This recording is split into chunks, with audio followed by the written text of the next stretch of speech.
Study for PCS exam पर Jharkhand special class में मैं दास सर आप सभी का बहुत बहुत स्वागत करता हूं।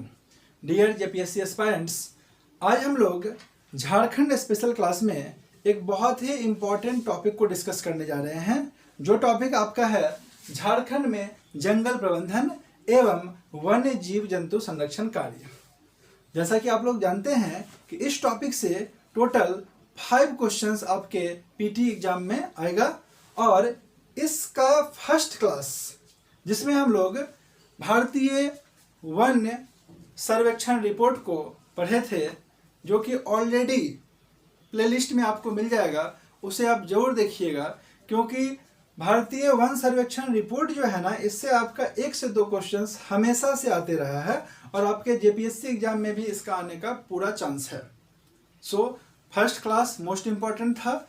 उसी क्रम में आज हम लोग इस टॉपिक को आगे बढ़ा रहे हैं। टॉपिक थोड़ा सा लंबा है और अगर आप डिटेल में ईच एंड एवरीथिंग नहीं कवर कीजिएगा तो फिर ये टॉपिक से 100% स्कोर होने का जो चांस होता है वो आपका नहीं रहेगा, यानी कि 2-3 क्वेश्चंस बनेगा, रेस्ट छूट जाएगा। तो आपका जो प्रिपरेशन होना चाहिए वो एकदम स्ट्रेटेजिक प्लान्ड वे में ईच एंड एवरीथिंग कवर्ड होना चाहिए, है ना, तभी आपका मैक्सिमम चांस बनता है मैक्सिमम स्कोर करने का। झारखंड का पेपर जो है इजी बिल्कुल नहीं है, बहुत ज़्यादा बड़ा सिलेबस है और बहुत ज़्यादा पढ़ना है, समझ गए। सो इसमें आपका प्लानिंग, स्ट्रेटेजी और अच्छा कंटेंट आपके पास होना चाहिए। अगर कंटेंट अच्छा नहीं रहेगा तो डियर स्टूडेंट्स आपका क्वेश्चंस छूटना लगभग कन्फर्म है। तो चलिए स्टार्ट करते हैं आज का सेशन। उससे पहले आपको बता दें कि अभी कुछ लाइव क्लासेस हमारे दास सर ऑफिशियल ऐप पर चल रहा है, जिसका डिस्क्रिप्शन आपको डिस्प्ले हो रहा है ना, आप देख सकते हैं। डियर फ्रेंड्स, अगर आप इस लाइव क्लास से, जो कि जेपीएससी पीटी के लिए चल रहा है ना, और जेपीएससी मेंस के लिए भी चल रहा है, तो अगर आप इससे जुड़ना चाहते हैं तो जो हमारा नंबर शो हो रहा है उस पर आप कॉल कर सकते हैं और डिटेल इंक्वायरी ले सकते हैं। तो चलिए स्टार्ट करते हैं आज का सेशन।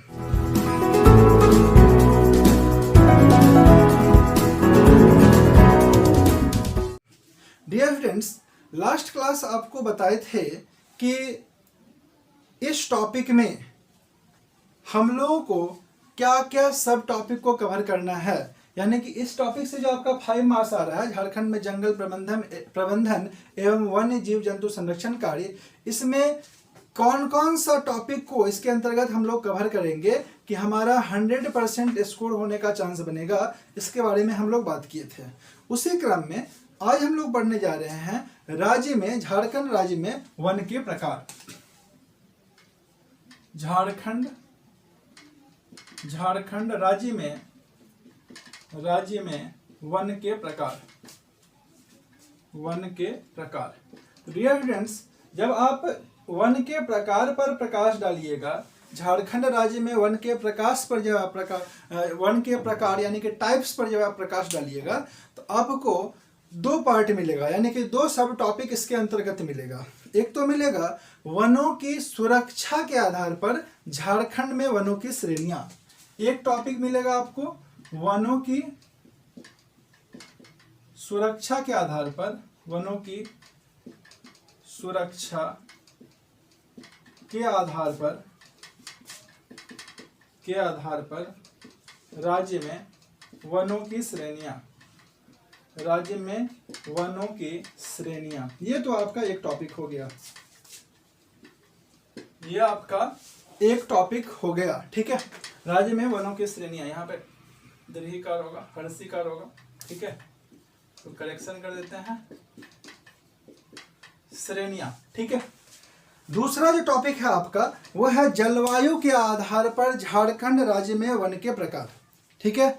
2 टॉपिक आपको बताएं, वनों की सुरक्षा के आधार पर झारखंड में वनों की श्रेणियां, दूसरा है जलवायु के आधार पर झारखंड राज्य में वन के प्रकार। तो ये दोनों टॉपिक बहुत ज़्यादा इंपॉर्टेंट है और इससे different different type of question बनता है। फॉर एग्जाम्पल, अगर आपसे पूछता है कि नवीनतम वन सर्वेक्षण के आंकड़ों के आधार पर झारखंड राज्य में प्रोटेक्टेड फॉरेस्ट यानी कि रक्षित वन का कितना प्रतिशत है ना। या फिर पूछता है कि नवीनतम आंकड़ों के आधार पर बताएं कि झारखंड राज्य में अवर्गीकृत वन का विस्तार सर्वाधिक किस जिला में है। या फिर आपसे पूछता है कि भारतीय वन सर्वेक्षण रिपोर्ट के नवीनतम आंकड़ों के आधार पर बताइए कि झारखंड राज्य में संरक्षित वन का विस्तार लगभग कितना वर्ग किलोमीटर है। या फिर संरक्षित वन का विस्तार लगभग कितना प्रतिशत है। या फिर पूछ सकता है संरक्षित वन का सर्वाधिक विस्तार झारखंड के किस राज्य में है, किस जिले में है। तो डियर फ्रेंड्स, इस टाइप का मेनी डिफरेंट क्वेश्चंस यहाँ से फॉर्म होगा। सो आपको आइडिया होना चाहिए। या फिर आप चूंकि जेपीएससी का एग्जाम दे रहे हैं तो आपको रक्षित वन, संरक्षित one, reserve forest, protected forest, unclassified forest का डेफिनेशन पर बेस्ड या फिर डेटा बेस्ड, ठीक है, फुल स्टेटमेंट दे देगा और आपको बोलेगा कि बताइए कि निम्नलिखित में से कौन सा कथन सत्य है या फिर कौन सा कथन असत्य है। इस टाइप का भी क्वेश्चन फ्रीक्वेंटली जेपीएससी में पूछा गया है, ठीक है। तो इस टाइप के क्वेश्चन आप तभी कवर कर पाइएगा जब आपको टाइप्स पता रहेगा और उससे रिलेटेड इंपॉर्टेंट डेटा आपके पास रहेगा। क्लियर। तो डियर फ्रेंड्स, आप जानते हैं कि मेरा जितना भी क्लास रहता है वो स्पेशल कंटेंट पर बेस्ड रहता है, क्योंकि कंटेंट ही आपको एक्चुअल में विनर बनाता है, आपको एग्जाम क्रैक करने में हेल्प करता है, ठीक है। अगर आपका कंटेंट अच्छा है, अगर आप अच्छे से समझे हैं कॉन्सेप्ट अच्छा है, तब आप कोई भी एग्जाम को निकाल सकते हैं, ठीक है, चाहे वो जेपीएससी पीटी हो, चाहे वो जेपीएससी मेंस हो। सेकंड थिंग, अगर आप अंडरस्टैंडिंग अच्छा बनाते हैं, पकड़ अच्छा बनाते हैं, ठीक है ना, तभी आप मेंस पेपर को क्लियर कर पाइएगा, तभी आप अच्छा आंसर राइटिंग कर पाइएगा, ठीक है। अभी आप पीटी है, चलो रट लिए काम चल जाएगा, समझ गए ना, बट मेंस में तो आप फंस जाइएगा। सो बेटर अंडरस्टैंडिंग होना चाहिए अगर आप जेपीएससी का सिंसियरली या फिर कोई भी पीसीएस एग्जाम का प्रिपरेशन कर रहे हैं तो, ठीक है। चलिए स्टार्ट करते हैं। वनों की सुरक्षा के आधार पर राज्य में वनों की श्रेणियां। तो अब देखिए फर्स्ट जो है ना, फर्स्ट टाइप जो है इसमें आता है रक्षित वन।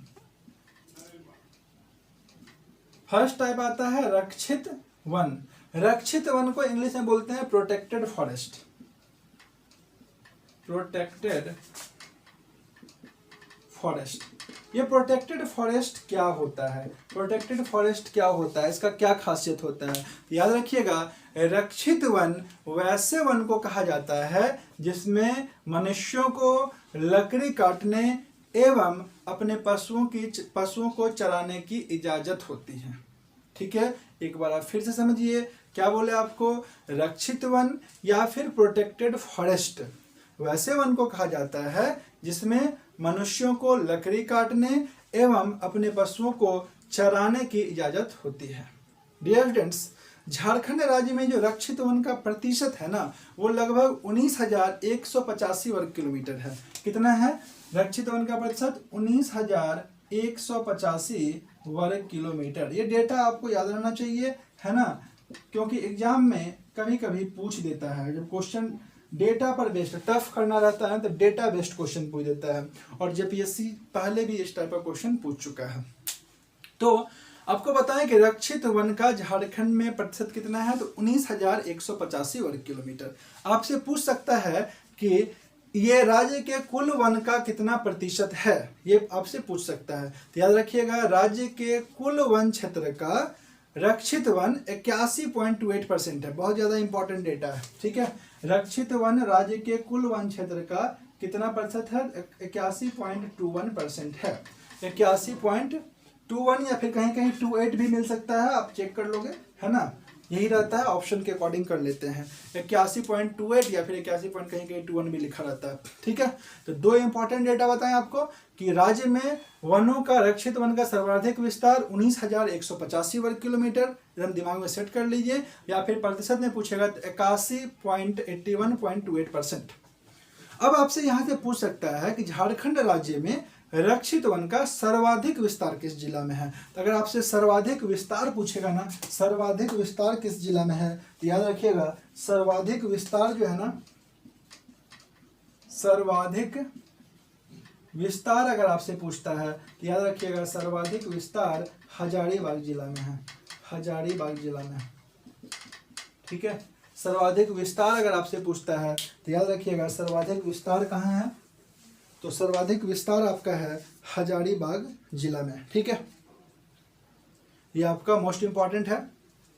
अब आइए, अब हम लोग आगे बात कर लेते हैं। इसके बाद है ना, हजारीबाग के अलावा अगर बात कीजिएगा तो गढ़वा हो गया, एकदम टॉप से आइए, गढ़वा पलामू, ठीक है, लातेहार, तीनों एक साथ है, गढ़वा पलामू लातेहार आप देख रहे हैं, और रांची जिला। ठीक है, इसमें भी क्या है, रक्षित वन है आपका, गढ़वा पलामू और लातेहार में भी क्या है, रक्षित वन है। दूसरा टर्म आ जाता है आपका संरक्षित वन, दूसरा टर्म आता है संरक्षित वन। संरक्षित वन का आप नाम से ही समझ रहे हैं, है ना। दूसरा टर्म क्या है, टाइप क्या है, श्रेणी क्या है, संरक्षित वन। संरक्षित वन को इंग्लिश में बोलते हैं रिजर्व्ड फॉरेस्ट, रिजर्व्ड फॉरेस्ट। इसका नाम से ही आपको समझ में आ रहा है ये क्या है, रिजर्व्ड है। ये क्या है, रिजर्व्ड है। रिजर्व्ड का मतलब क्या होता है, रिजर्व्ड का मतलब होता है कि इस क्षेत्र में आप इन नहीं कर सकते हैं, यह प्रतिबंधित क्षेत्र हो गया, है ना। मतलब रक्षित वन या फिर रिजर्व्ड फॉरेस्ट वैसा वन होगा जिसमें लकड़ी काटने एवं पशुओं को चराने पर पूर्णतः प्रतिबंध हो। इज इट क्लियर, 100% क्लियर है। क्या बताएं आपको, रिजर्व्ड फॉरेस्ट यानी कि संरक्षित वन वैसा वन होगा जिसमें आप लकड़ी नहीं काट सकते हैं, पशु को नहीं चरा सकते हैं, या फिर अपना कोई भी वन से संबंधित दैनिक क्रियाकलाप आप नहीं कर सकते हैं। यह पूर्णतः प्रतिबंध है, इस पे आपका पूर्णतः रोक है, समझ गया ना। क्योंकि संरक्षित वन जो होता है ना, रिजर्व फॉरेस्ट, इसको सरकारी संपत्ति माना जाता है, समझ गए।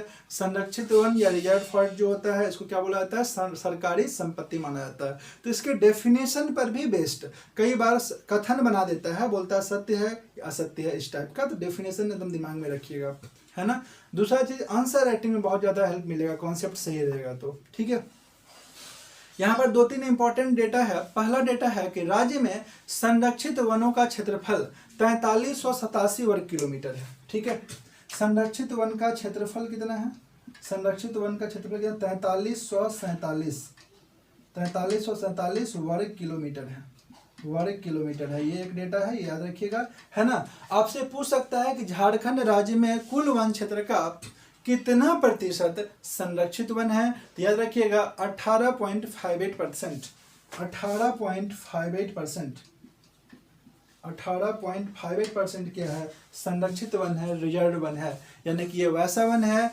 जिसमें मनुष्य का दैनिक क्रियाकलाप या कोई भी क्रियाकलाप आप एक्टिविटी नहीं कर सकते हैं, इससे पूर्णतः प्रतिबंधित होता है। ठीक है, अब आपसे पूछ सकता है कि झारखंड राज्य का सबसे बड़ा संरक्षित क्षेत्र, झारखंड राज्य का सबसे बड़ा संरक्षित क्षेत्र कौन सा है, तो याद रखिएगा झारखंड राज्य का सबसे बड़ा संरक्षित क्षेत्र जो है वह है आपका कोल्हान,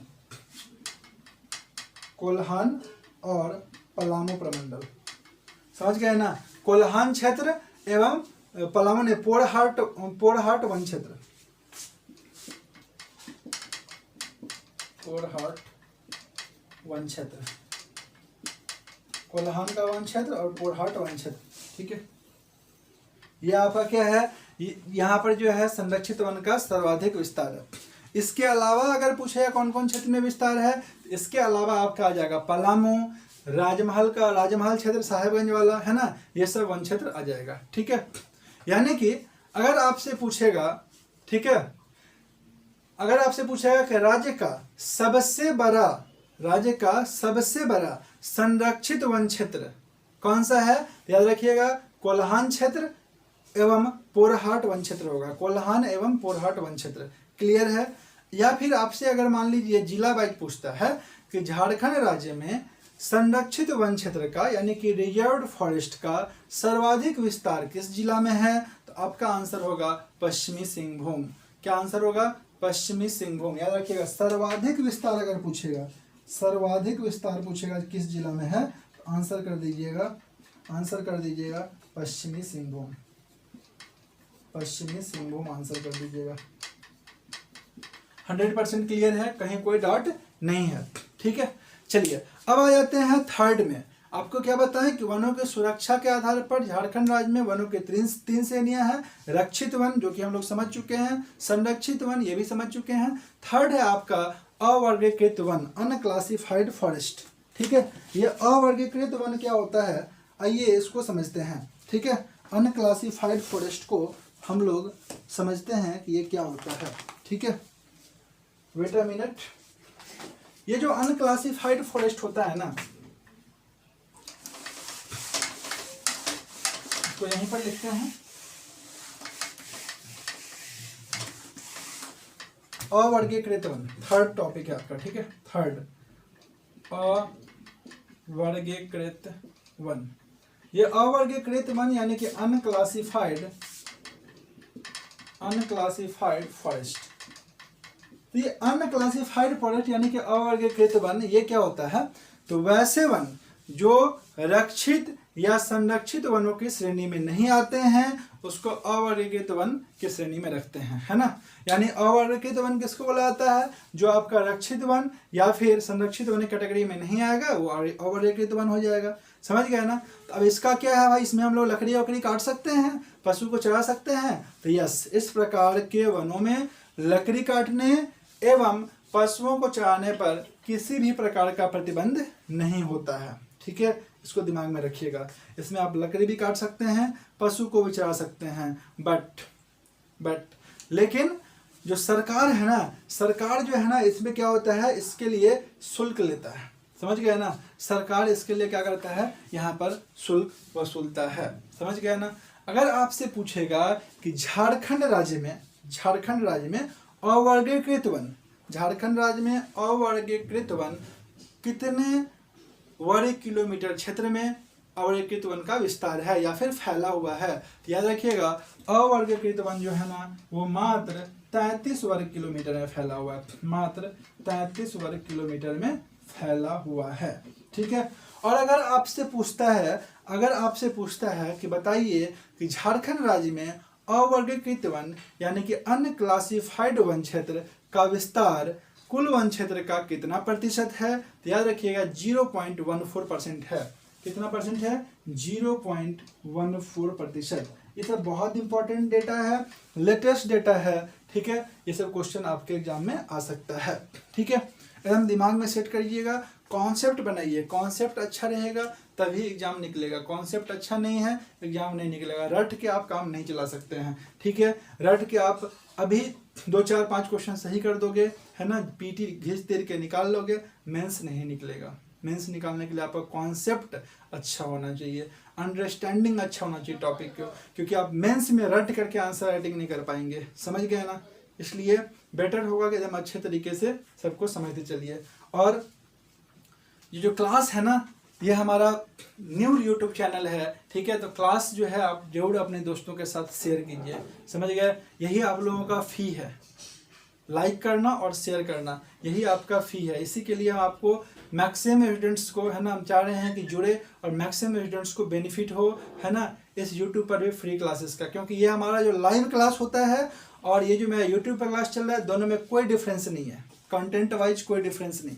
ठीक है, तो आपसे रिक्वेस्ट है सभी से कि आप लोग जरूर अपने दोस्तों के बीच, है ना, ग्रुप्स में इसे शेयर कीजिए ताकि मैक्सिमम स्टूडेंट्स हमारे इस ऑनलाइन प्लेटफॉर्म से जुड़ सकें। चलिए आगे बताते हैं कि 0.14 जो है आपका इसमें विस्तार है। ठीक है, अगर आपसे पूछता है कि राज्य का सबसे बड़ा अवर्गीकृत वन क्षेत्र कौन सा है, अगर आपसे पूछता है कि झारखंड राज्य का सबसे बड़ा अवर्गीकृत वन क्षेत्र कौन सा है, तो याद रखिएगा साहेबगंज हो जाएगा। ठीक है, आंसर क्या हो जाएगा, साहेबगंज हो जाएगा, साहेबगंज हो जाएगा। ठीक है, साहेबगंज जिला। ठीक है, और इसके बाद, ठीक है, इसके बाद इस वन का कहाँ विस्तार है भाई, इसके बाद इस वन का विस्तार है पश्चिमी सिंहभूम, साहेबगंज के बगल में दुमका आ जाइए, पलामू आ जाइए, हजारीबाग, गुमला, इस सब में भी इस प्रकार का वन मिलता है, यानी कि अवर्गीकृत वन मिलता है। ठीक है, तो ये था हमारा वनों के सुरक्षा के आधार पर झारखंड में वनों की श्रेणियां। ठीक है, अब हम लोग आगे डिस्कस करने जा रहे हैं जलवायु के आधार पर झारखंड में वन प्रदेश।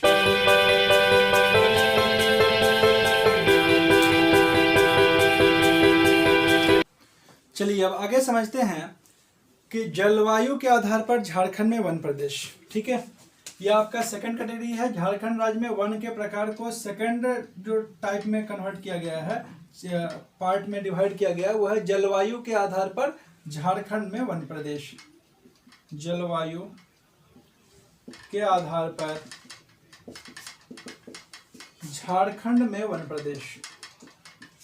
झारखंड में वन प्रदेश एकदम पेशेंस के साथ ईच एंड एवरीथिंग को समझते चले जाइए, है ना।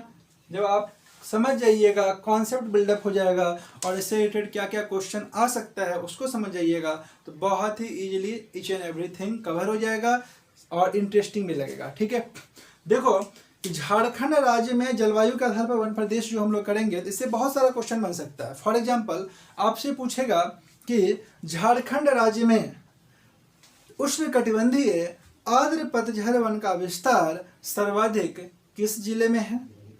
समझ गए ना, क्या किन किन जिले में है, इस तरह से पूछ सकता है।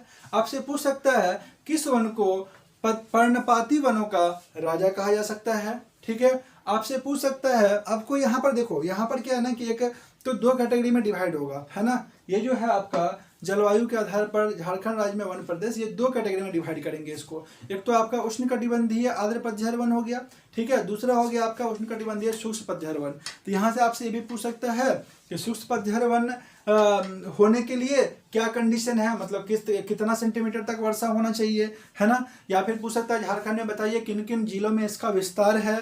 समझ गए। तो या फिर सत्य असत्य में 3-4 कथन दे देगा, आपसे यहाँ पूछ सकता है बताइए कौन सा कथन सत्य है, कौन सा कथन असत्य है।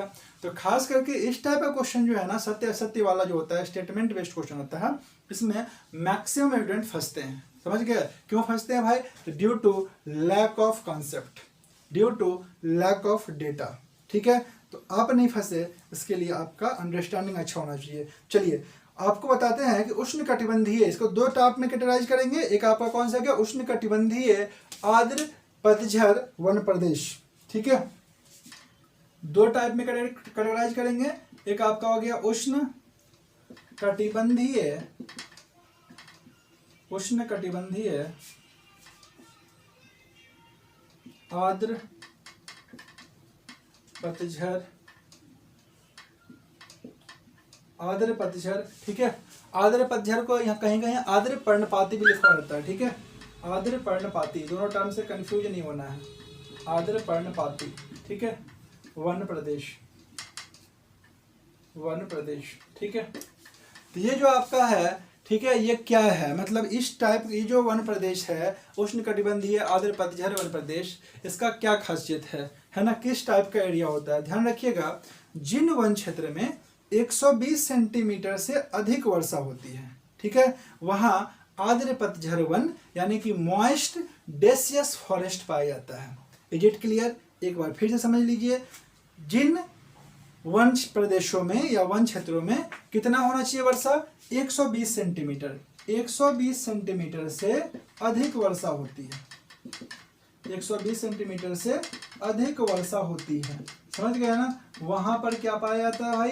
तो वहां पाया जाता है आर्द्र पतझड़ वन। ठीक है, यानी कि मॉइस्ट डेसियस फॉरेस्ट। ठीक है, इन वनों ये जो आर्द्र पतझड़ वन होता है, ठीक है, इसमें कौन कौन सा वन होता है?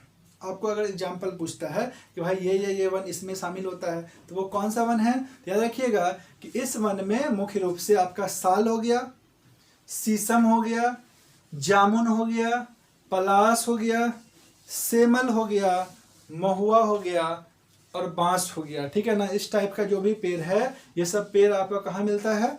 तो आर्द्र उष्णकटिबंधीय आर्द्र पतझड़ वन। ठीक है, यहाँ पर एक पॉइंट है, ये जो आपको बताया साल है ना, ये जो साल है या फिर इसको साल को ही जो है ना यहाँ का जनजातीय भाषा में या लोकल लैंग्वेज बोलिए उसमें सखुआ बोला जाता है। समझ गए ना, साल का ही नाम है। तो साल जो है ना, साल को पर्णपाती वन यानी कि पतझड़ वन का राजा बोला जाता है। ठीक है, क्वेश्चन कई बार एग्जाम में आया है, एकदम इसको रट लीजिए। ठीक है, क्या बताया आपको कि जो साल है ना, साल को पर्णपाती या पतझड़ वन, ठीक है, इसका राजा बोला जाता है। पर्णपाती वनों का क्या बोला जाता है? राजा। पर्णपाती वनों का राजा बोला जाता है। ठीक है, इसको एकदम ध्यान में रखिएगा। और झारखंड राज्य में अगर पूछेगा कि इस प्रकार का वन जो है कौन कौन जिला में पाया जाता है, भाई कौन कौन जिला में विस्तार है, तो याद रखिएगा झारखंड राज्य में इस प्रकार के वनों का विस्तार सिंहभूम क्षेत्र हो गया, ठीक है, दक्षिणी लातेहार हो गया, दक्षिणी रांची हो गया और संथाल परगना हो गया। कौन कौन सा एरिया बताएं? कौन कौन सा एरिया बताएं? ध्यान समझिए। सिंहभूम क्षेत्र, दक्षिणी लातेहार, दक्षिणी रांची तथा संथाल परगना क्षेत्र, इन क्षेत्रों में उष्णकटिबंधीय आर्द्र पतझड़ वन का क्या है? विस्तार है। समझ गए ना?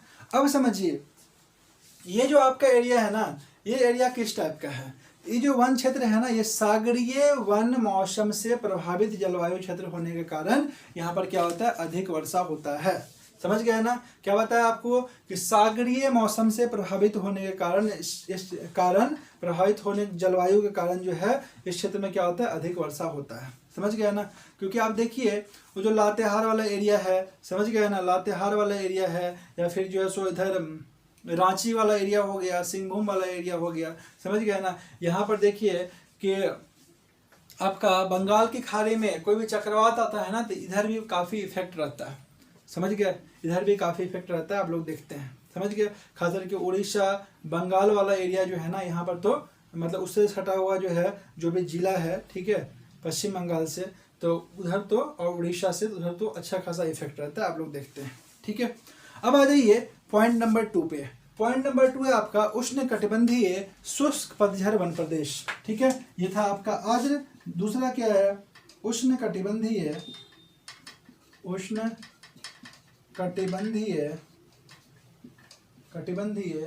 शुष्क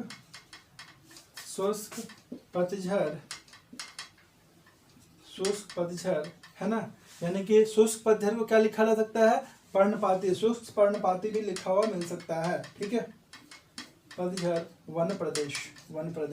तो ये आपका किस टाइप का वन प्रदेश है? ठीक है, अगर आपको दे देगा कि उष्ण कटिबंधीय शुष्क पतझड़ वन प्रदेश में, ठीक है, 130 सेंटीमीटर से अधिक वर्षा होती है, 140 सेंटीमीटर से अधिक वर्षा होती है, कथन सत्य असत्य कथन में दे देगा। तो क्या ये कथन सत्य होगा या असत्य होगा? ये कैसे पता चलेगा? जब आपको इसके बारे में आइडिया रहेगा। तो याद रखिएगा, जो उष्ण कटिबंधीय, ठीक है, शुष्क पतझड़ वन प्रदेश होता है, तो इस टाइप का जो वन प्रदेश होता है ना, इसमें वर्षा कम होता है। यानी कि इस प्रकार का वन प्रदेश में 120 सेंटीमीटर से कम वर्षा होती है। ठीक है, 120 सेंटीमीटर से कम वर्षा होती है, उसमें ज़्यादा होती है। तो ध्यान रखिएगा, बहुत ज़्यादा इजी है याद रखना। 120 सेंटीमीटर से कम वर्षा होती है ना। यानी कि शुष्क पतझड़ वन प्रदेश यानी कि ड्राई डेसियस फॉरेस्ट जो होता है वो, उसमें क्या होगा? 120 सेंटीमीटर से कम वर्षा होगा। ठीक है, झारखंड राज्य में इस प्रकार के वन का विस्तार कौन कौन जिला में है? याद रखिएगा, पलामू जिला, गिरिडीह जिला है ना, सिंहभूम का कुछ क्षेत्र, उसके बाद हजारीबाग हो गया, धनबाद हो गया और संथाल परगना जिला हो गया। समझ गए ना? ये सब जिला जो है, इस सब में किस टाइप का वन मिलेगा आपको? वन प्रदेश मिलेगा, तो उष्ण कटिबंधीय शुष्क पतझड़ वन प्रदेश मिलेगा। Is it clear? कोई डाउट नहीं है?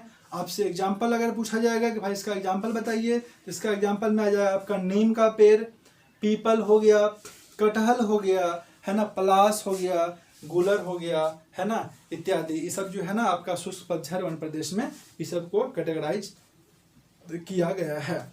ठीक है, कोई प्रॉब्लम नहीं है।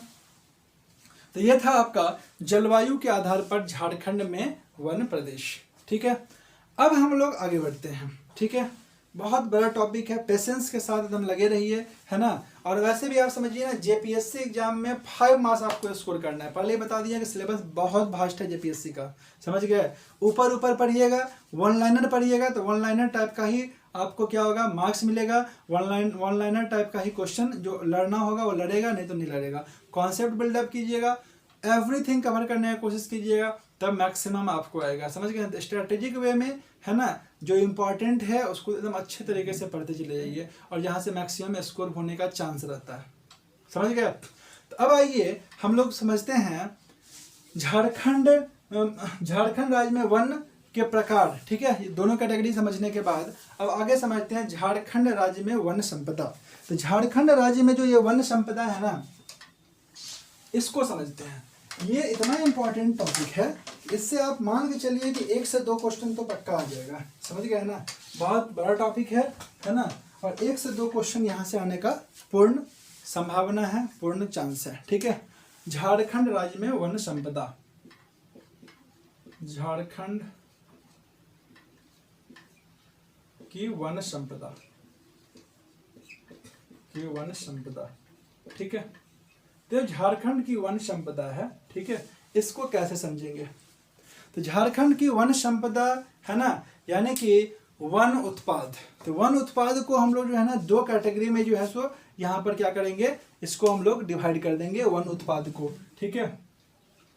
वन उत्पाद, तो जो वन उत्पाद है ना, जो वन उत्पाद है इसको 2 कैटेगरी में डिवाइड करेंगे, है ना। फॉरेस्ट प्रोड्यूस बोलते हैं इसको, फॉरेस्ट प्रोड्यूस, ठीक है। ये फॉरेस्ट प्रोड्यूस है ना, इसको 2 कैटेगरी में डिवाइड करेंगे। एक आपका हो गया मुख्य उत्पाद और दूसरा आपका हो गया गौण उत्पाद, ठीक है। कौन कौन सा, एक आपका मुख्य उत्पाद हो गया, मुख्य उत्पाद है ना, यानी कि मेजर प्रोडक्ट, मेजर प्रोड्यूसर्स बोलिए, प्रोड्यूसर्स है ना। और दूसरा आपका क्या हो गया, माइनर प्रोड्यूसर्स यानी गौण उत्पाद,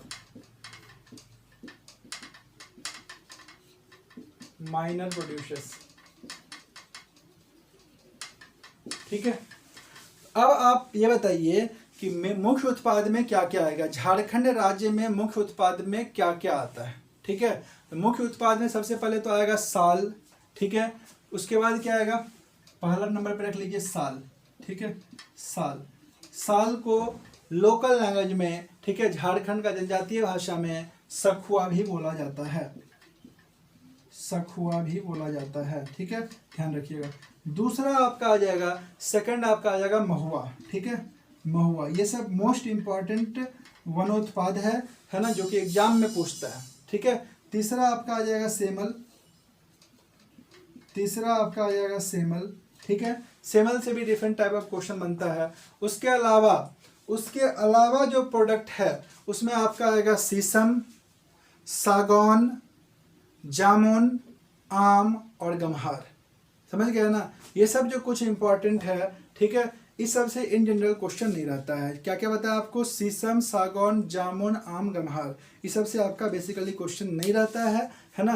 क्योंकि जो शीशम, सागौन, गम्हार है ना, इस सब के लिए, इस सब का यूज जनरली फर्नीचर के रूप में, लकड़ी के रूप में, ठीक है, और उसी का उपोत्पाद, ठीक है, के रूप में होता है ना। आम हो गया, जामुन हो गया, इसका भी लकड़ी का यूज किया जाता है, ठीक है। इससे जो है सो आपका फल भी मिलता है, इसका बीज का भी यूज होता है, ठीक है। इस सब से इन जनरल क्वेश्चन मिलता नहीं है, क्योंकि जनरल क्वेश्चन फॉर्म होता है, सभी को इजीली बना लेते हैं, ठीक है। कुछ इंपॉर्टेंट डेटा जो कि बेस्ट है वो है साल, महुआ और सेमल से, जिसके बारे में हम लोग एकदम अच्छे से डिटेल में पढ़ेंगे और उससे आपके एग्जाम में क्वेश्चन भी आता है, ठीक है। सेकंड है आपका गौण उत्पाद। ये जो गौण उत्पाद है इसमें क्या क्या चीज आता है, झारखंड का मुख्य गौण उत्पाद क्या क्या है। तो डियर स्टूडेंट्स, अगर हम लोग गौण उत्पाद के बारे में बात करें, गौण उत्पाद के बारे में अगर हम लोग बात करें, तो एक तो आपका आता है, सबसे फर्स्ट जो आपका आएगा वो आपका आएगा लाह, ठीक है। सबसे फर्स्ट आएगा आपका लाह। लाह तो मोस्ट इंपॉर्टेंट है, इससे तो कई बार क्वेश्चन आया है, जेपीएससी भी डिफरेंट क्वेश्चन पूछ चुका है। दूसरा है आपका केंदू पत्ता, केंदू पत्ता, ठीक है। तीसरा जो टर्म है आपका, थर्ड टर्म जो है आपका, ठीक है, वो थर्ड टर्म है वो थर्ड टर्म है आपका तसर रेशम, ठीक है, वो थर्ड टर्म है आपका तसर रेशम, ठीक है। तसर रेशम से क्वेश्चन जो है एग्जाम में पूछता है, तसर रेशम मोस्ट इंपॉर्टेंट है। चौथा जो आपका है, चौथा जो आपका टर्म बनेगा वो है बांस, बांस से भी क्वेश्चन आपका एग्जाम में बनता है, ठीक है। पांचवा जो यहाँ पे बनेगा वो है आपका चकुलिया काजू, और छठा जो आपका टर्म इंपॉर्टेंट बन सकता है वो हो सकता है हेनार हनी, हेनार हनी।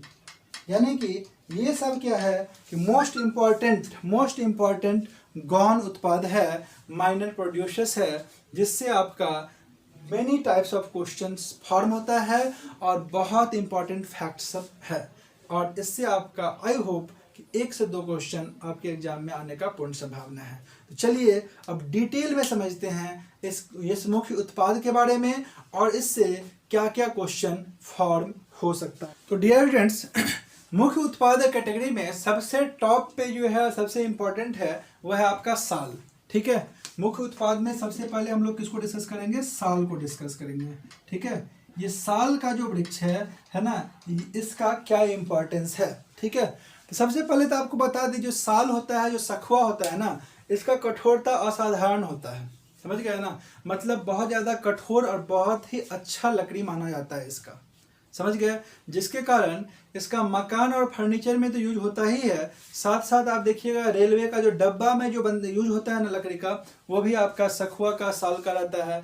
पटरी बनाने के लिए रेलवे का जो पटरी होता है ना, उसमें स्लैब लगा रहता है पटरी के बीच में। आजकल तो आपका ढलाई किया हुआ रहता है स्लैब, है ना, बट पहले जो आप पुराना एरिया में देखिएगा, है ना, अभी भी बहुत जगह लकड़ी का, रेलवे के पटरी के बीच में लकड़ी का यूज किया गया है ना, वो जो स्लैब है तो वो भी सखुआ का ही बनाया जाता है, समझ गए ना, साल का ही बनाया जाता है।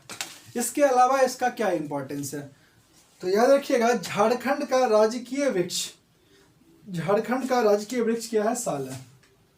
ये क्या है? राजकीय वृक्ष, राजकीय वृक्ष। तो ये मोस्ट कॉमन क्वेश्चन है, झारखंड का राजकीय वृक्ष, झारखंड का राजकीय वृक्ष जो है वो है साल, ठीक है। बट आपसे जेपीएससी क्वेश्चन पूछ सकता है, वो ये पूछ सकता है कि झारखंड का राजकीय वृक्ष साल का वैज्ञानिक नाम बताइए, का वैज्ञानिक नाम बताइए, ठीक है। तो आपको पता होना चाहिए कि साल का वैज्ञानिक नाम सोइरा रोबस्टा है, सोइरा रोबस्टा है, सोइरा रोबस्टा है, ठीक है, याद रखिएगा, सोइरा रोबस्टा है, ठीक है।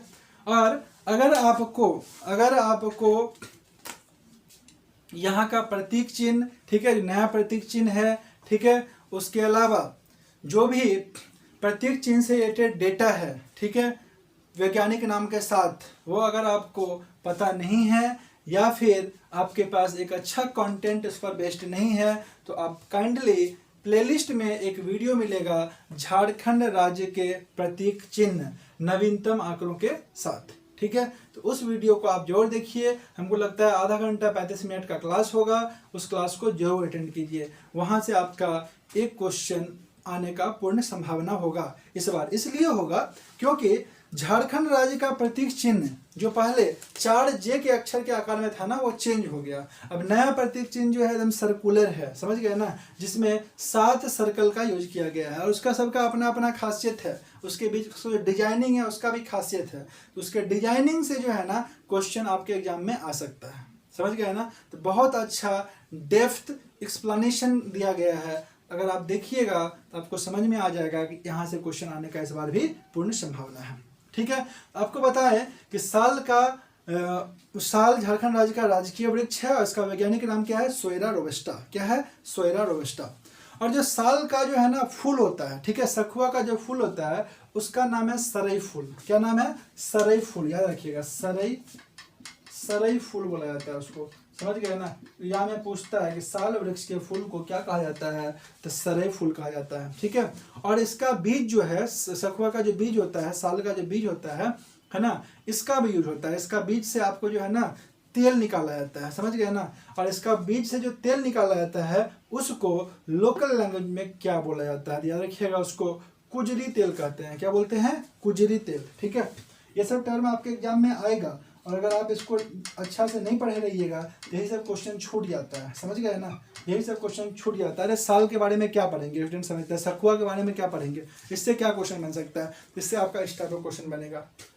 आपसे क्वेश्चन पूछेगा कि झारखंड राज्य के मुख्य वनोत्पाद साल से निकाले गए तेल को जनजातीय भाषा में या लोकल भाषा में, लैंग्वेज में क्या कहते हैं? याद रखिएगा, कुजरी तेल कहते हैं। समझ गए ना? और कुजरी तेल का उपयोग क्या होता है? कुजरी तेल का उपयोग प्राकृतिक चिकित्सा के लिए किया जाता है। किसके लिए किया जाता है? तो प्राकृतिक चिकित्सा के लिए किया जाता है। तो ये था most important data related to साल। हम खुद कोशिश करते हैं कुछ भी अनवांटेड कंटेंट आपको नहीं दे, फालतू कंटेंट तो हम पढ़ाते ही नहीं है, क्योंकि कचरा अपने नोट्स में नहीं रखना चाहिए। नोट्स में वही चीज रखिए जो कि एकदम काम का हो, जिससे क्वेश्चन आने का पूर्ण संभावना। हाँ, मोस्ट इंपॉर्टेंट थिंग के साथ साथ लेस इंपॉर्टेंट थिंग को भी कैटेगराइज करके रखिए, क्योंकि कई बार मोस्ट इंपॉर्टेंट डेटा के चक्कर में हम लोग लेस इंपॉर्टेंट डेटा गलत करके आ जाते हैं। और ये आप कई बार एहसास भी हुआ होगा इस चीज़ का आपको, कि साधारण सिंपल सा क्वेश्चन जिसको बहुत बार पढ़ के आए हैं, ऑब्जेक्टिव क्वेश्चन में गलत करके आ जाते हैं। तो ऐसा नहीं होना चाहिए। मोस्ट इंपॉर्टेंट के साथ साथ लेस इंपॉर्टेंट को भी कैटेगराइज कीजिए, दोनों को इक्वली पढ़िए। समझ गए? क्योंकि हल्का क्वेश्चन जिसको सब सही करता है वो गलत नहीं होना चाहिए। वो अगर रॉन्ग होगा तो वो रॉन्ग होगा, मतलब आप रेस से धीरे धीरे बाहर हो रहे हैं। ठीक है, चलिए नेक्स्ट मुख्य वनोत्पाद में आते हैं महुआ। नेक्स्ट मुख्य वनोत्पाद है बाबू महुआ। ये महुआ का क्या यूज है ना? ये महुआ क्या होता है? तो बता, महुआ का जो पेड़ होता है ना, याद रखिएगा कि महुआ जो है आपका बहुत ज्यादा उपयोगी वृक्ष है। समझ गए? और झारखंड राज्य में लगभग हर एक जगह पाया जाता है। समझ गए? महुआ आपको झारखंड राज्य में लगभग हर एक जगह मिल जाएगा। समझ गए? और इसका ये किस तरह का उपयोगी है, कैसे उपयोगी है? तो याद रखिएगा, महुआ का जो है ना, लकड़ी का भी यूज होता है, फल का भी यूज होता है, फूल का भी यूज होता है, और बीज का भी होता है। बीज का भी उपयोग है। समझ गए? टोटल इसका आइटम जो है एकदम सुपर हिट है, सब कुछ इसका यूज होता है। समझ गए? लकड़ी का केस में अगर बात कर लें तो मोस्ट इंपॉर्टेंट है कि इसका लकड़ी जो है ना मजबूत तो होता ही है, साथ में ये पानी में जल्दी सड़ता नहीं है। समझ गए? महुआ का जो लकड़ी है, ये महुआ पेड़ है, इसका लकड़ी आप लोग देखे होंगे जब कहीं पर भी जाते होंगे, फॉल वॉल या फिर कहीं पर भी आउट साइड गए होंगे जहाँ पर पेड़ पौधा मिला होगा तो महुआ आपको दिख गया होगा, है ना? तो महुआ जो है ना, महुआ का पेड़ जो है ना, इसका लकड़ी क्या खासियत है? मजबूत होने के साथ साथ ये पानी में जल्दी सड़ता नहीं है। ठीक है, दूसरा इंपॉर्टेंट, महुआ का जो फूल होता है ना, उससे देसी शराब बनाया जाता है। ठीक है, महुआ का जो फूल है इसे क्या बनाया जाता है? देसी शराब। देसी शराब बनाया जाता है। समझ गए ना? देसी शराब बनाया जाता है, जो कि मोस्ट इंपॉर्टेंट है ना, और काफ़ी महंगा भी मिलता है। समझ गए? नेक्स्ट आ जाइए आप, महुआ का जो फल है, ठीक है ना, इसका जो कच्चा फल है उसको सब्जी के रूप में यूज किया जाता है। कच्चा फल को क्या किया जाता है? सब्जी के रूप में यूज किया जाता है। और इसका जो पका फल होता है, इसका जो पका हुआ फल रहता है, उससे बीज निकाल लिया जाता है और उससे तेल बनाया जाता है। समझ गए ना? तेल निकाला जाता है, जिसका अनेकों प्रकार का यूज है। समझ गए? यानी कि आप क्या बताया, लकड़ी भी इसका यूज है, फूल से इसका क्या बनाया जाता है? शराब बनाया जाता है। कच्चा फल जो है इससे क्या बनाया जाता है? कच्चा फल से आपका सब्जी के रूप में यूज होता है, और पका हुआ फल से बीज निकाल करके उससे तेल बनाया जाता है। समझ गए? यानी महुआ भी one of the most important one उत्पाद है झारखंड राज्य का। ठीक है, थर्ड पॉइंट पे आ जाइए, सेमल। ठीक है, तीसरा आ जाइए सेमल। सेमल, ठीक है, तीसरा आ जाइए सेमल। ये सेमल क्या होता है भाई? तो सेमल जो है ना, सेमल का जो लकड़ी होता है ये बहुत ही हल्का होता है, मुलायम होता है, और सबसे इंपॉर्टेंट बात सफ़ेद होता है। समझ गए ना? क्या होता है इसके लकड़ी की खासियत? हल्का होता है, मुलायम होता है, और सफ़ेद होता है। आप देखे होंगे बहुत जगह पैकिंग वाला जो पेटी होता है ना, जब पैक किया जाता है सामान सब, तो पैकिंग वाला जो पेटी होता है, तख्ता होता है उजला कलर का, ठीक है ना, तो वो जो है ना वो सेमल से ही बनाया जाता है। समझ गए? सेमल का लकड़ी से पैकिंग का तख्ता और जो खिलौना सब जो होता है ना वो सब बनाया जाता है। समझ गए? और सबसे इम्पॉर्टेंट बात यहाँ पर यह है कि इससे रुई यानी कि कॉटन का भी उत्पादन किया जाता है। क्या किया जाता है? रुई यानी कि कॉटन का उत्पादन किया जाता है, तो ये यहाँ पर one of the most important है। समझ गए ना, रुई यानी कि कॉटन का क्या किया जाता है, उत्पादन किया जाता है। इसके अलावा जो वनोत्पाद आपको बताएं, इसके अलावा क्या क्या आ गया, शीशम आ गया, सागौन आ गया, गमहार आ गया, ठीक है ना। तो शीशम, सागौन, गमहार, इसका उपयोग आप लोग जानते हैं किस चीज़ में उपयोग होगा भाई, तो फर्नीचर बनाने में होगा। जहाँ पर साल नहीं मिलेगा तो रेलवे का डब्बा में भी सबका शीशम का यूज किया जाता है ना। हवाई जहाज में अगर लकड़ी का यूज होता है तो वहाँ पर भी शीशम, सागौन सबका यूज होता है। समझ गया ना। दूसरा इंपॉर्टेंट थिंग, गमहार का लकड़ी, ठीक है। तो आप देखिएगा जो सोफा वगैरह सब बनाता है ना, या फिर लकड़ी का जिस पर भी नक्काशी का काम किया हुआ रहता है, समझ गए ना। तो उस पर अगर आप बात कीजिएगा उस मैकेनिक से, है ना, या फिर जो उस तरह का नक्काशी वाला काम करता है उससे अगर बात कीजिएगा तो वो बोलेगा कि कौन सा लकड़ी पे किया हुआ है भाई, तो बोलेगा गमहार पे किया हुआ है, ठीक है। क्योंकि नक्काशी की दृष्टि से ना झारखंड राज्य में गमहार अत्यंत उपयोगी है, ठीक है। अगर आपसे पूछेगा कि निम्नलिखित वनोत्पाद में से किस वृक्ष की लकड़ियों पर नक्काशी की दृष्टि से अत्यंत उपयोगी है, कौन सा वृक्ष नक्काशी की दृष्टि से अत्यंत उपयोगी है, तो याद रखिएगा गमहार आंसर हो जाएगा, है ना। क्योंकि जितना कैटेगरी बताया है इसमें गमहार सबसे अच्छा होता है डिजाइन बनाने के लिए, ठीक है।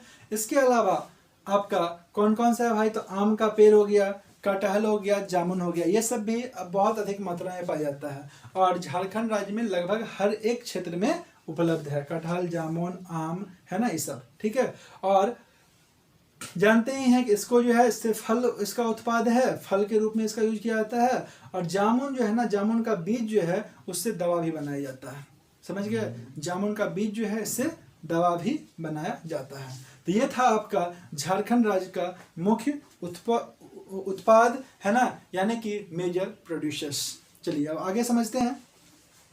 स्टडी फॉर पीसीएस एग्जाम पर आप सभी का स्वागत है।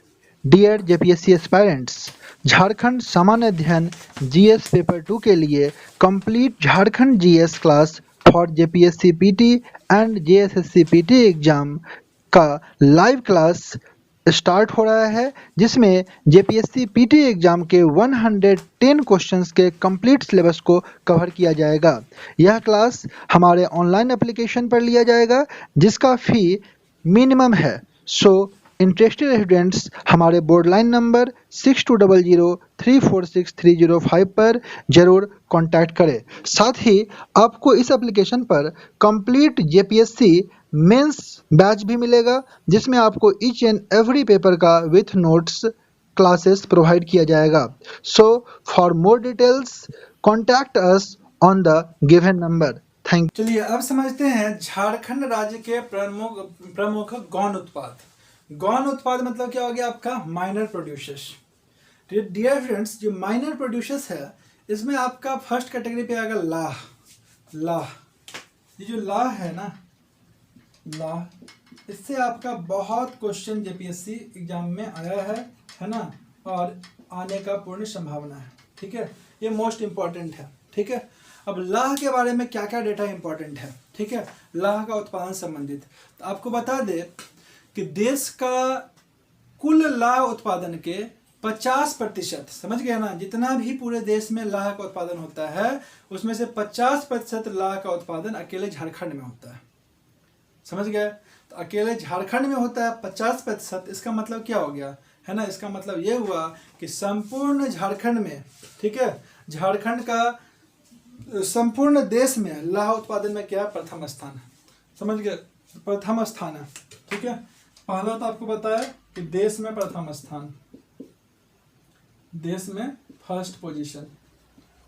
कितना लाह का उत्पादन होता है, 50% से अधिक, ठीक है, 50% से अधिक। और यही कारण है कि भारत का विश्व में सर्वाधिक लाह उत्पादन होता है। लाह उत्पादन में क्या है, प्रथम स्थान है, ठीक है।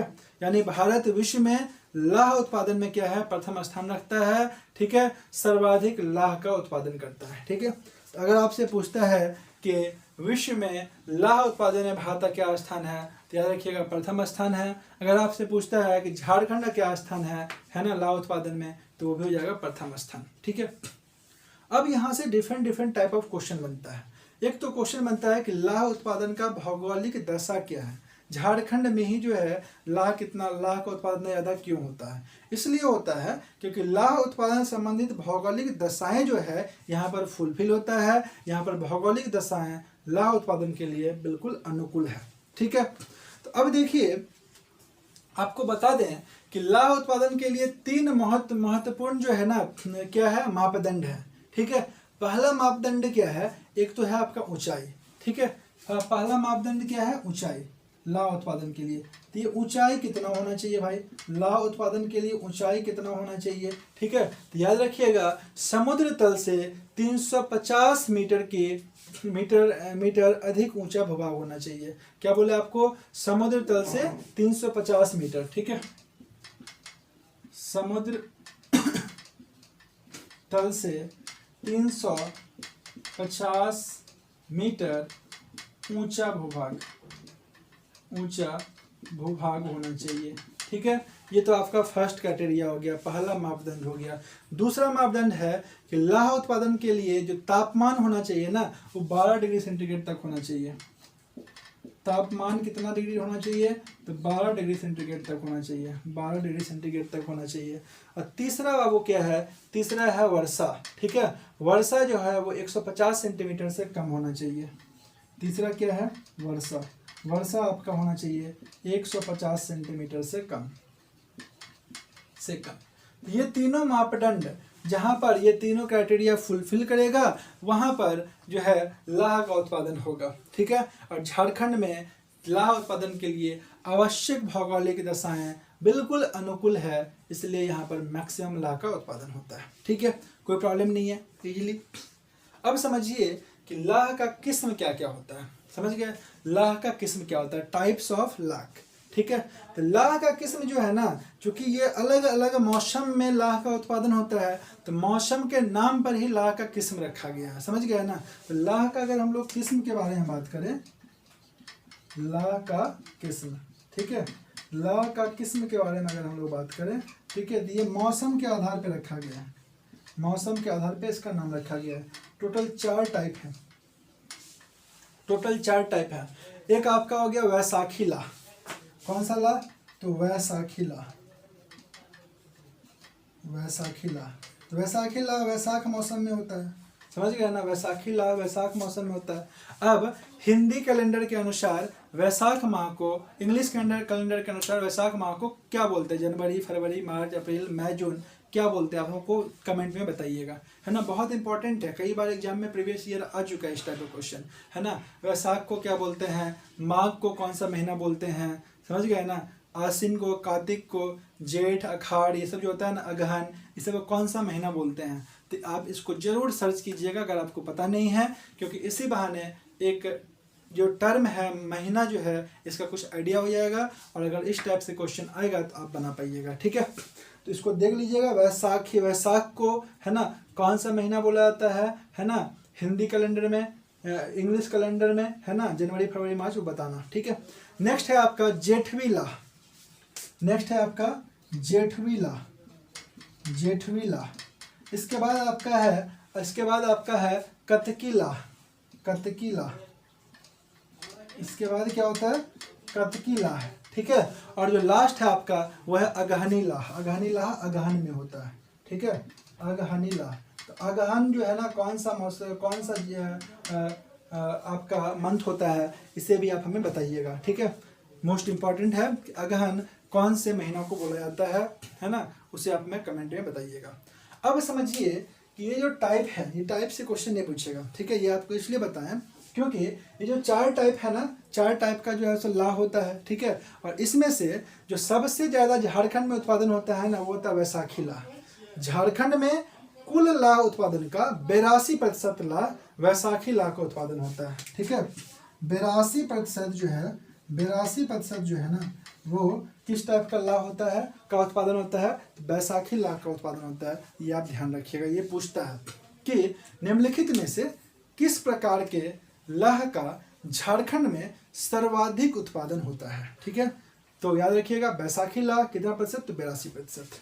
ठीक है डियर स्टूडेंट्स, हम जो पढ़ाते हैं ना तो उसमें हम कोशिश करते हैं कि लैंग्वेज जो है ना वो एकदम सिस्टमेटिक रहे, क्योंकि जिस टाइप का लैंग्वेज आप सुनते हैं लिखते हैं उसी टाइप का आपका लिटरेचर भी हो जाता है। समझ गए ना। अगर आप लोकल लैंग्वेज में, ठेठ लैंग्वेज में सब कुछ एकदम लिखते जाइएगा तो उसी टाइप का वर्ड भी दिमाग में आएगा, उसी टाइप का लिटरेचर भी होगा, आंसर राइटिंग उसी टाइप से फॉर्म होगा।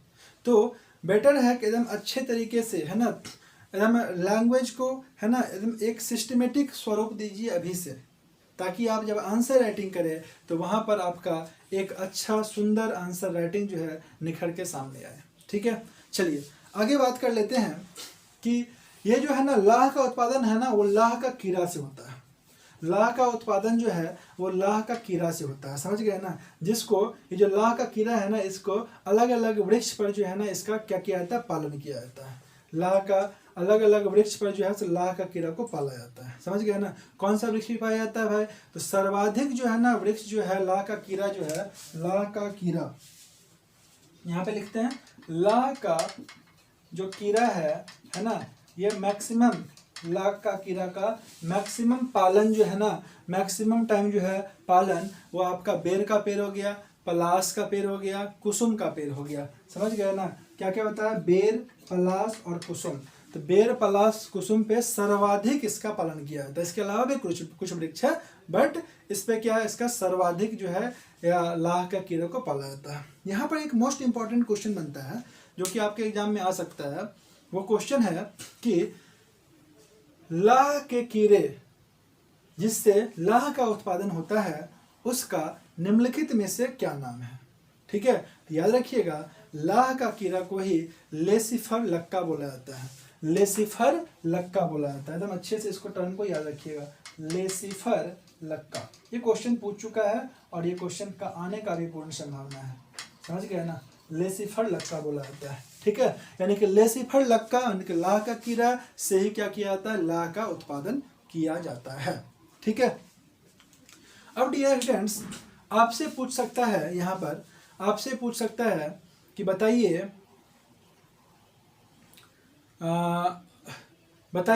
कि झारखंड में लाह का उत्पादन का प्रमुख क्षेत्र कौन कौन सा है। झारखंड में लाह का उत्पादन का प्रमुख क्षेत्र कौन कौन सा है। ठीक है, तो एक तो आपका क्षेत्र आ जाएगा आपका खूंटी रांची जिला। ठीक है, प्रमुख क्षेत्र में क्या क्या आएगा समझ लीजिए। एक आ जाएगा आपका खूंटी रांची जिला, दूसरा आपका आएगा गढ़वा पलामू लातेहार का क्षेत्र। ठीक है, गढ़वा पलामू लातेहार आप देख रहे हैं। ठीक है, तीनों एक ही तरफ है। गढ़वा पलामू लातेहार में है ना, यहाँ पर जो है लाह का उत्पादन होता है। आपको पता होना चाहिए कि टोरी क्षेत्र जो है लातेहार का टोरी क्षेत्र, वहाँ पर सर्वाधिक लाह का उत्पादन होता है झारखंड में। समझ गए ना। झारखंड राज्य में सर्वाधिक लाह का उत्पादन कहाँ होता है, तो लातेहार का टोरी क्षेत्र में होता है। ये आपको पता होना चाहिए, कई बार एग्जाम में क्वेश्चन आ चुका है। नोट डाउन कर लीजिए, लिख लीजिए टोरी क्षेत्र। ठीक है, इसके अलावा आपका गढ़वा पलामू लातेहार के अलावा सिंहभूम क्षेत्र हो गया। ठीक है, संथाल परगना क्षेत्र हो गया और हजारीबाग जिला हो गया। ठीक है, इस सब में भी क्या होता है, लाह का उत्पादन किया जाता है। ठीक है, अब आपको यहाँ पे क्वेश्चन पूछ सकता है, चूंकि लाह का उत्पादन यहाँ पर तो बहुत समय से हो रहा है, ब्रिटिश काल से ही हो रहा है। ठीक है, तो लाह का उत्पादन इतना समय से हो रहा है तो यहाँ पर अनुसंधान केंद्र भी होगा। ठीक है, तो आपसे पूछ सकता है कि भारतीय लाह शोध अनुसंधान केंद्र, ठीक है, याद रखिएगा, पूछ सकता है कि भारतीय लाह शोध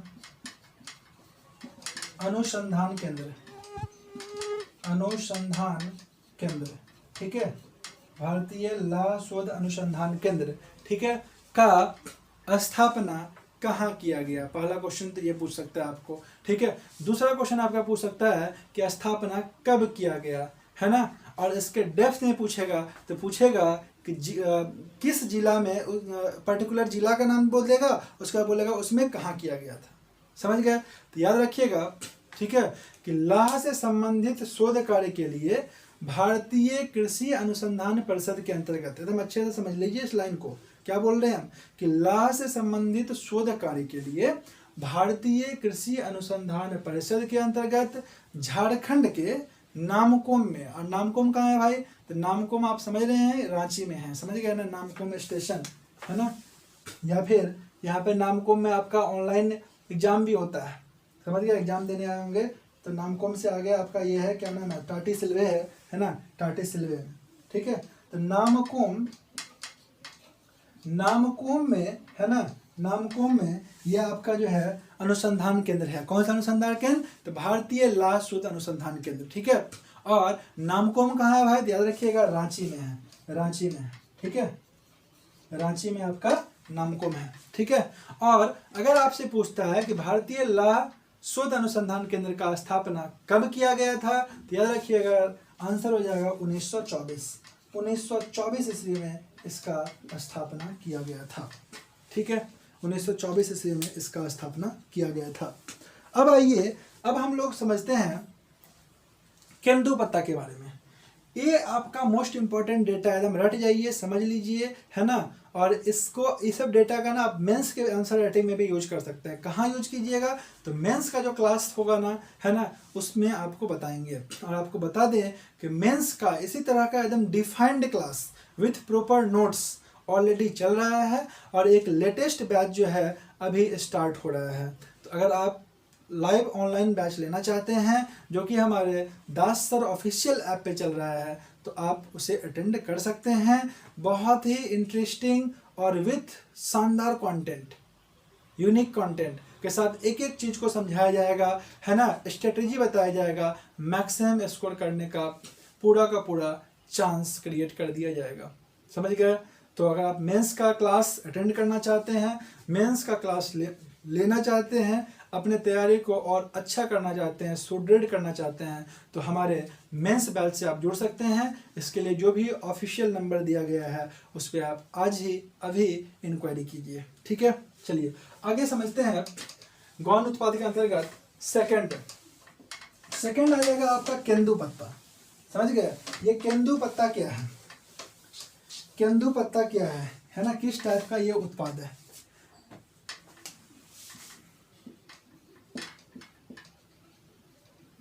ये दूसरा नंबर है केंदुपत्ता। डियर स्टूडेंट्स, ये जो केंदुपत्ता होता है ना, है ना, ये झारखंड राज्य का एक प्रमुख गौण उत्पाद तो है ही, साथ साथ इससे जो है, ये जो है ना, राजस्व का एक प्रमुख स्रोत भी है। लाह भी राजस्व का प्रमुख स्रोत है, लेकिन केंदुपत्ता भी एक प्रमुख स्रोत है।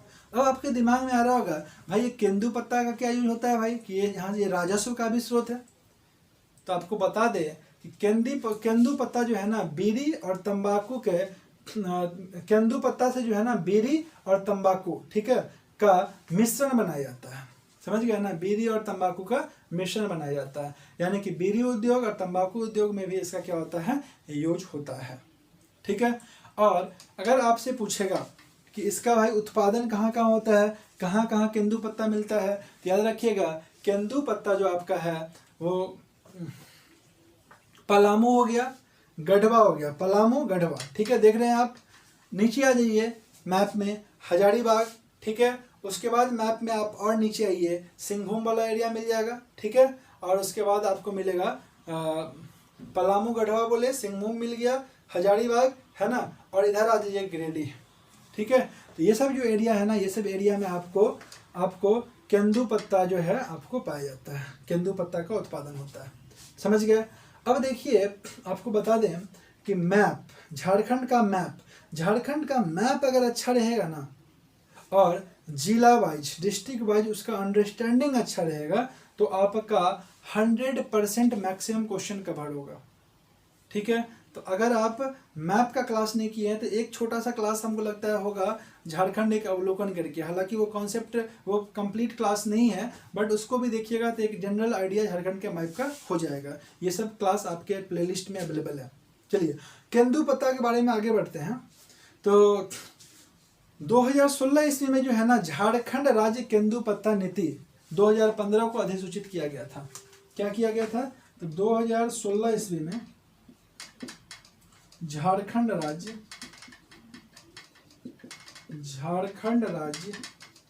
केंदुपत्ता नीति को अधिसूचित किया गया था। केंदुपत्ता नीति 2015 को क्या किया गया था? अधिसूचित किया गया था, ठीक है। यानी कि इसको लाया गया था।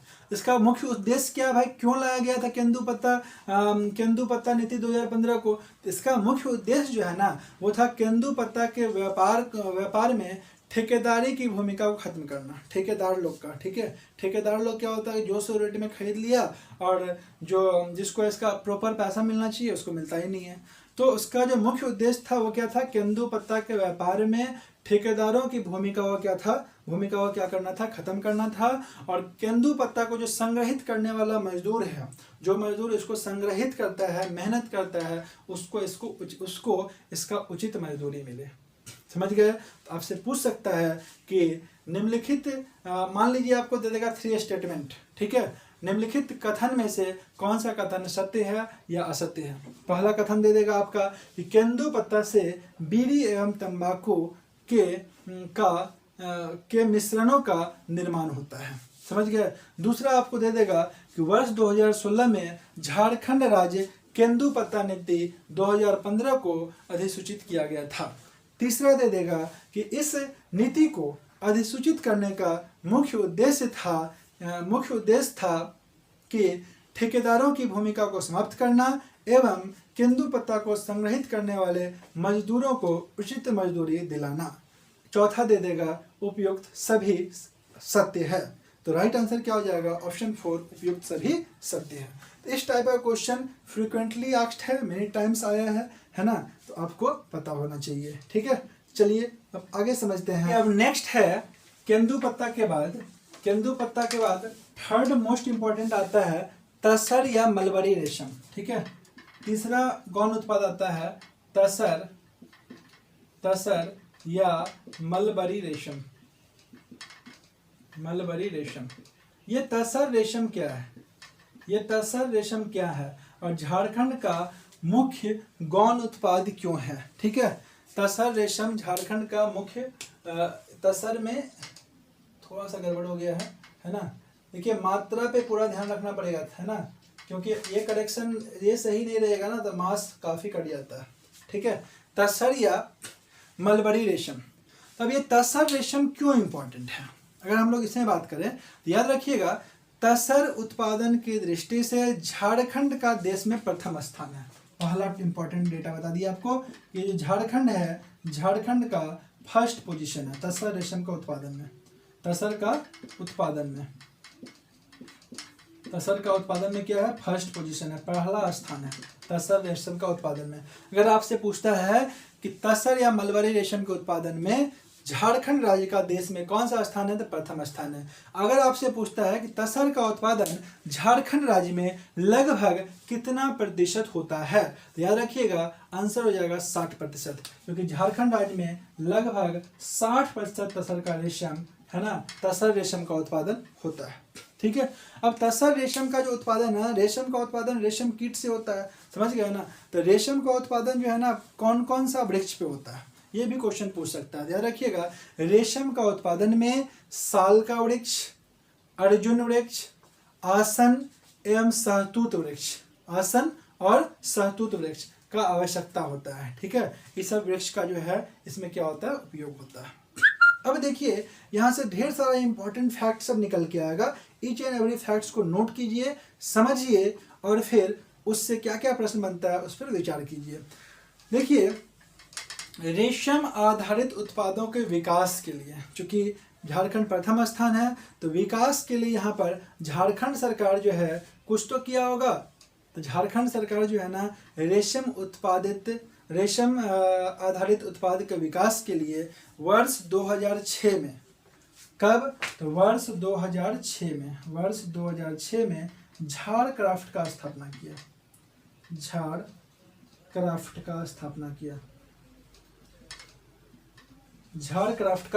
किया। ठीक है, तो अगर आपसे हम पूछे ये जो झार क्राफ्ट है JHARCRAFT, ठीक है, झार क्राफ्ट का क्या स्पेलिंग होगा, JHARCRAFT, झार क्राफ्ट। ठीक है, तो ये जो झार क्राफ्ट है आप फोकस कर रहे होंगे सब कैपिटल लेटर में लिखे हैं, है ना। अगर ये ऐसे ही नाम रहता ना, संस्था का नाम रहता सीधे, तो आपको हम क्या बोलते हैं, इसको स्मॉल लेटर में लिखते जे के बाद, लेकिन कैपिटल लेटर में लिखे। That means there is a meaning और फुल फॉर्म ऑफ झारक्राफ्ट। तो आप याद रखिएगा, झारक्राफ्ट का फुल फॉर्म आपके एग्जाम में आ सकता है, इसका आपको आइडिया होना चाहिए।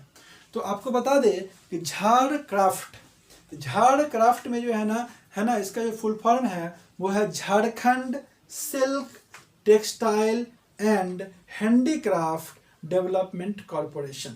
एक बार फिर से सुन लीजिए, झारक्राफ्ट का फुल फॉर्म क्या होता है? Jharkhand silk textile and handicraft development corporation. ठीक है, तो वर्ष 2006 में झारखंड सरकार के द्वारा रेशम आधारित उत्पाद के विकास के लिए झारक्राफ्ट का स्थापना किया गया था। ठीक है, अब अगर आपसे पूछे कि तसर अनुसंधान केंद्र झारखंड में कहाँ पर है, तसर अनुसंधान केंद्र झारखंड में कहाँ पर है, क्या आपको पता है? तसर अनुसंधान केंद्र झारखंड में कहाँ है? अनुसंधान केंद्र झारखंड में कहाँ है? मोस्ट इंपॉर्टेंट है, क्वेश्चन आ सकता है।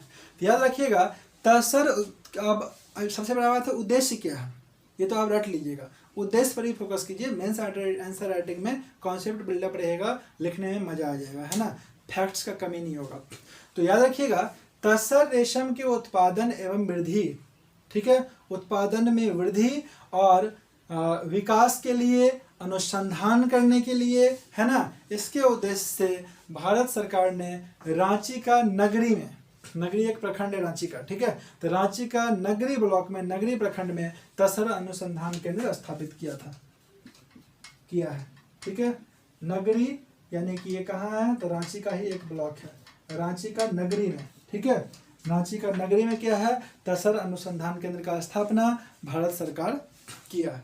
ठीक है, अब आपको बता दे कि जो सिल्क होता है ना, ठीक है, सिल्क में आप देखिएगा सूता रहता है। ठीक है, ये जो सूता होता है ना, ये आपको कोकून से बनता है। ठीक है, क्या चीज़ से बनता है? कोकून से। तो सिल्क का सूत प्राप्त करने के लिए झारखंड में कोकून की खेती की जाती है। ठीक है, क्या बताया आपको कि सिल्क के सूत प्राप्त करने के लिए झारखंड में किस चीज की खेती किया जाता है? तो कोकून की। ठीक है, झारखंड में किसका खेती किया जाता है? कोकून का खेती किया जाता है। इसको ऐसे कर दीजिए, कोकून की खेती। ठीक है, कोकून की खेती किया जाता है, दिमाग में रखिएगा। पूछता है कि सिल्क से सूत प्राप्त करने के लिए झारखंड राज्य में मुख्यतः किसका खेती किया जाता है? तो आंसर हो जाएगा कोकून। और ये कोकून है ना, कोकून की खेती वर्ष में 2 बार किया जाता है, 2 बार किया जाता है। पहली बार क्या किया जाता है? मई जून में किया जाता है, मई जून से लेकर के अगस्त सितंबर तक होता है। और दूसरी बार जो इसका खेती होता है वो आपका सितंबर अक्टूबर से लेकर के नवंबर दिसंबर तक होता है। समझ गए, यानी कि 2 बार होता है। और सबसे इंपॉर्टेंट डेटा आपको बता दें कि झारखंड राज्य जो है भारत का सबसे बड़ा तसर का उत्पादक होने के साथ साथ कोकून का भी उत्पादक है।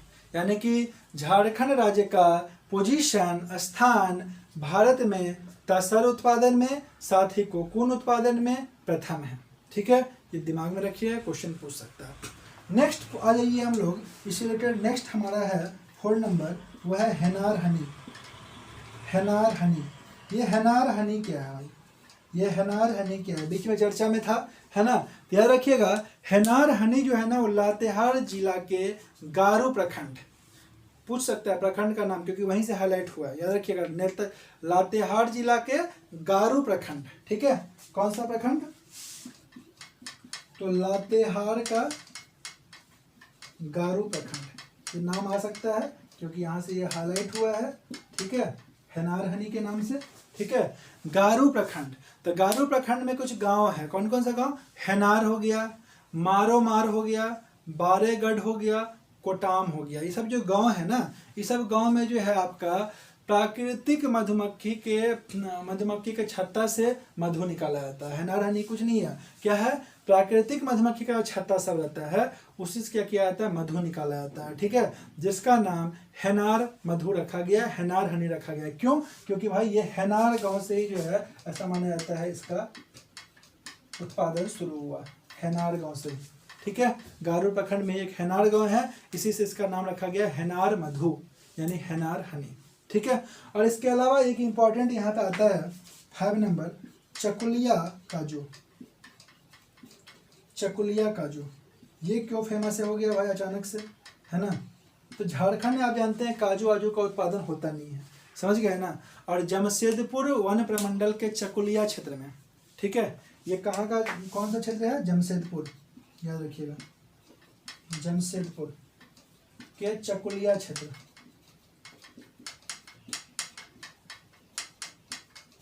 जमशेदपुर के चकुलिया क्षेत्र में जो है ना काजू का वृक्ष लगाया गया, और काजू का जो वृक्ष लगाया गया ना तो वो वृक्ष सक्सेसफुल हुआ, वहाँ से काजू का उत्पादन होने लगा, समझ गए ना। और अभी वर्तमान में वहाँ से 4000 से 5000 क्विंटल जो है काजू प्राप्त किया जा रहा है, ठीक है। इसलिए यह हाईलाइट हो गया कि भाई झारखंड में भी काजू का उत्पादन हो सकता है, समझ गए। तो चकुलिया काजू कौन सा क्षेत्र में है, चकुलिया क्षेत्र में कौन सा, कहाँ पर, झारखंड जमशेदपुर वन प्रमंडल का, ठीक है। और यहाँ पर वर्तमान में 4000 से 5000 क्विंटल जो है काजू निकाला जा रहा है।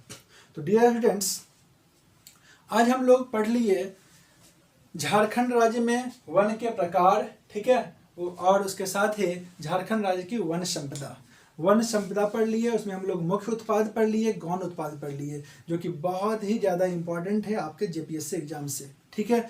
उम्मीद करते हैं कि यहाँ से आपके एग्जाम में 1 से 2 क्वेश्चन जरूर आएगा। अब नेक्स्ट क्लास में हम लोग पढ़ेंगे झारखंड राज्य में वन प्रबंधन, और वन प्रबंधन से बहुत इंपॉर्टेंट फैक्ट सब क्रिएट होगा, समझ गए ना। और ये जो आपका जो वन प्रबंधन है ना, फॉरेस्ट मैनेजमेंट, जो वन प्रबंधन से आपका बहुत सारा ऐसा फैक्ट सब निकल के आएगा, ऐसा कॉन्सेप्ट सब क्रिएट होगा जो कि आपके मेंस के पॉइंट ऑफ व्यू से मोस्ट इम्पॉर्टेंट है ना। आपको बता दें कि अभी हमारा एक लाइव क्लास चल रहा है जिसमें हम लोग जेपीएससी पीटी का कंप्लीट झारखंड का क्लास ले रहे हैं, और साथ ही मेंस का भी क्लास चल रहा है। और लॉकडाउन के कारण जो फ़ी था उसको बिल्कुल मिनिमाइज कर दिया गया है। 10,000 रुपीज़ फ़ी था, उसको 70% अभी ऑफ कर दिया गया है, ओनली 3,000 रुपीज़ में एडमिशन हो रहा है, समझ गए। तो अगर आप इंटरेस्टेड हैं, आपको सच में ये कंटेंट अच्छा लग रहा है, और अगर आप लाइव क्लास से जुड़ना चाहते हैं, लगातार डेली क्लास लेना चाहते हैं, तो हमारे दास सर ऑनलाइन ऑफिशियल ऐप को जो है आप डाउनलोड कीजिए, है ना। और साथ ही जो है कैसा लगा वीडियो ये ज़रूर बताइएगा कमेंट में, दोस्तों के बीच शेयर करना मत भूलिएगा, यही आपका फ़ी है, लाइक और शेयर आपका इस क्लास का फ़ी है ना। और फ़ी देना जरूरी है, समझ गए। चलिए, thank you all of you students, next class मिलते हैं कुछ न्यू कॉन्सेप्ट, शानदार कॉन्सेप्ट, है ना, और डिफरेंट टॉपिक्स के साथ। और साथ ही हम लोग इसको नेक्स्ट क्लास में इससे आगे का क्रम भी हम लोग डिस्कस करेंगे। Thank you very much and all the best for your exam.